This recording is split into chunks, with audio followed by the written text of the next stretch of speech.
I once worked as a nurse in a private hospital, and those days gave me a completely new understanding of life and death. One night shift, the hospital admitted a young male patient with severe head trauma from a car accident, requiring immediate hospitalization. With the hospital at full capacity, the only available room was a ward located in a corner. I was assigned to care for this patient. He was very quiet, almost eerily so. After his condition stabilized, he hardly spoke, just staring fixedly at the ceiling or casting his gaze towards a corner of the room, as if something there captivated him. At first, I didn't pay much attention. I was focused on my duties, regularly checking on the patient's condition. However, after a few days, I found the patient to be quite strange. Sometimes I heard him speaking softly. When I listened closely, I realized it didn't resemble normal language but was a low, intermittent sound, as if muttering some kind of incantation. I asked if he needed any assistance, but the patient continued staring at the ceiling, seemingly oblivious to my presence. A few days later, I told others that as I passed by the corridor outside the ward, I saw the patient's shadow move through the crack in the door, even though no one was in the room to create such motion. When I entered to investigate, the patient lay motionless in bed, but there seemed to be a strange smile playing on his lips. The situation became even more bizarre on the last night of the patient's hospital stay. That evening, as I entered the room to check the equipment, I suddenly smelled a strange odor. Looking down, I saw a puddle of liquid on the floor beneath my feet. I recoiled in fright, only to realize that the liquid seemed to be seeping from the patient's body. No, it wasn't a liquid, but a form indescribable in words. It twisted into unnatural angles, as if forcibly compressed into some tight space. The patient stared at me with eyes full of terror, a desperate gaze that seemed to want to convey something but was brutally suppressed by some force. My legs buckled, and I collapsed to the floor. I wanted to scream, but my throat felt blocked. A deep laughter suddenly filled the room. I looked up to see the liquid approaching me in a bizarre. When it stopped in front of me, the liquid slowly surfaced into a face and smiled at me, but it was not a friendly smile, it was a kind of insatiable greed that consumed everything. I suppressed the fear within my heart, scrambled to my feet, hastily retreated from the room, and firmly shut the door. The next day, the patient died suddenly, the cause of death bizarre and inexplicable, with the autopsy report finding no abnormalities. Strangely, his lips still maintained that eerie smile, as if carrying an unspeakable sense of satisfaction or triumph. I once stayed in that room, the hospital's most secluded room 209. It was an unnaturally quiet place, as if the entire building was holding its breath, lifeless and gloomy. On the fifth night, I tossed and turned, unable to sleep. There was nothing on the ceiling, yet I always felt something watching me. The heartbeat monitor ticked away, and not a sliver of light came through the window. Nurses rarely came by, and when they did, they didn't stay long, as if afraid of being followed by something. It started with small noises. On the first night, I heard footsteps in the hallway, the subtle, dragging kind. The nurse laughed and said I was the only one in the ward. But the sounds became clearer, the floor being scraped, slow knocking on the walls. That night, things changed. I jolted awake, my heart racing. The air in the room had become unusually cold, like it had dropped 20 degrees in an instant. The fluorescent light flickered slightly, and a buzzing sound came from above. I glanced at the monitor, the green line was normal, but something slid under the door. A shadow.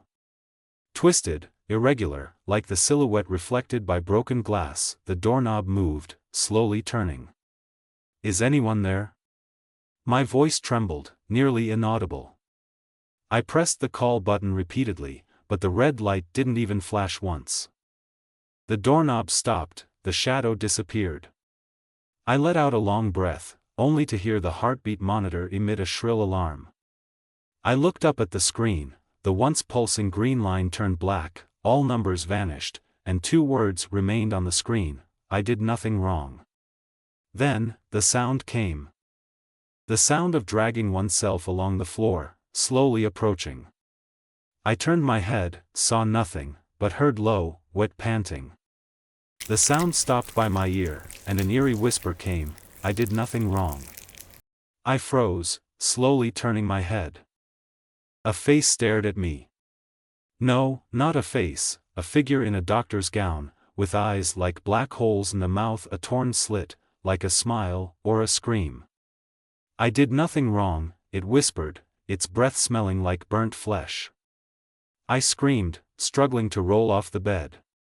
My injured leg wouldn't hold me, and I fell to the floor, my ribs aching as if they would split. Looking up again, there was nothing in the room. The heartbeat monitor was still, the screen pitch black. The next morning, the nurse found me huddled in the corner, trembling all over, my face pale. I heard them say my leg injury had torn open again, my heartbeat abnormally fast. They transferred me to another room and gave me a sedative. Before I was discharged, a nurse told me privately that room 209 should have been sealed long ago. She mentioned the fire in the 70s. At that time, a surgeon made a mistake during surgery, and the patient died. The patient's family confronted him, and the doctor broke down, setting himself alight in this room. They only found a part of his body later, the rest turned to ash. Because the hospital didn't have extra rooms, that room has been in use ever since. It still is. That night, I was on the night shift at the hospital. The weather was oppressively hot, and the air conditioning in the operating room was broken, filling the entire space with an indescribable sense of oppression. At midnight, I received a notification that there was a severely injured patient in need of emergency surgery. The patient was a middle-aged man named Peter, with slender limbs and a face so pale it was almost transparent. When he was brought into the operating room, his body was cold, but there was still a faint pulse. His medical record stated, multiple internal organ ruptures due to a car accident, requiring immediate surgery. The scrub nurse and anesthesiologist were already prepared. I quickly washed my hands, changed clothes, and entered the operating room. The light was cold and harsh, shining on Peter's face as if it had draped him in a layer of wax. I glanced at the clock on the wall, it was 12:03. As I made the incision with the scalpel, a strange feeling arose. Normally, the wound should seep bright red blood, but this time, the blood was dark red, even with a hint of black. I furrowed my brow, paused my movement, a sense of unease welling up inside me, but I didn't say anything and continued with the surgery. With each step that followed, the feeling became increasingly wrong. The patient's organ positions seemed somewhat abnormal, as if they had been forcibly moved. I tried to clear my mind, but as I made the next cut into the liver, I saw something inexplicable. His liver had what appeared to be patterns, like some kind of symbol, deeply etched into the tissue. I froze, the scalpel hanging in midair. The anesthesiologist leaned over, pointing at the eerie pattern, his voice low and trembling. "What is this?" In the silence as heavy as condensed air, the patient's fingers suddenly twitched. I felt a chill down my spine and continued to operate, trying to end this bizarre surgery. The monitor began to emit a shrill alarm. The heart rate data fluctuated wildly, climbing from 60 beats per minute to 180, then quickly dropping to 0. Everything before my eyes became increasingly inexplicable. The patient's chest, the wound that had been cut open, was healing at a visible rate. The muscle tissue stitched itself back together, the skin returned to its original state, and even the traces of surgery completely disappeared. It was as if my surgery had never taken place. The nurse screamed and fell to the floor. I gasped, feeling my hands start to tremble. What was even more terrifying was that the patient's eyes suddenly opened. His eyes were entirely white, with no pupils, yet staring straight at the ceiling. The corners of his mouth slowly lifted, revealing a sinister smile. The operating room lights suddenly began to flicker, plunging the entire space into a chaotic dance of light and shadow. I took one last look at that sinister smile before sprinting towards the door. But the door wouldn't budge, no matter how hard we tried. The patient's body had already sat up, moving stiffly as if being controlled by some unseen force. The lights went out completely. The surroundings fell into a deathly silence, with only the sound of our rapid breathing. I felt my way, trying to find an exit, but heavy footsteps suddenly echoed behind me, drawing ever closer. The footsteps stopped right behind me. I held my breath, not daring to turn around. A cold hand suddenly landed on my shoulder, causing my entire body to freeze instantly.